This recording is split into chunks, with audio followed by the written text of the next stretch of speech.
Magandang araw! Tara, gawa tayong panghimagas. Kaya bili pa tayo sa labas, tayo na lang gumawa. Kakatipid pa tayo. Wow! Ito palang gagamitin natin. Graham Crush. Dalawang Graham Crush. Isang cream densada. 410 ml lang yan. Tapos, 2 tablespoon ng unsalted butter. Siyempre, shake muna natin ng cream densada para wala namumuo sa ilalim niya. Patisan na natin. Tapos, paminsan-minsan, halu-haluin natin para hindi siya mamuo doon sa pinakailalim niya. Ganun. Hintayin natin siyang kumulo. Ayan, kumukulo na siya. Lagyan na natin itong Graham Crush natin. Siyempre, bubuksan natin yan. Halu-haluin lang siya ng dahan-dahan. Kailangan yung apoy natin mahina lang dahil madaling masunog to.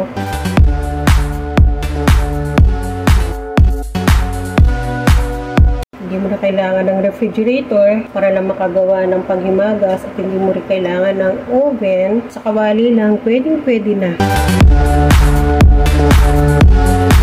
Then, transfer na natin.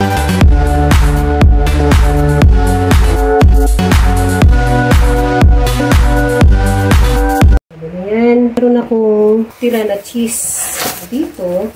Pwede natin ilagay sa kalahati. Bukan natin yung half may cheese, yung half wala.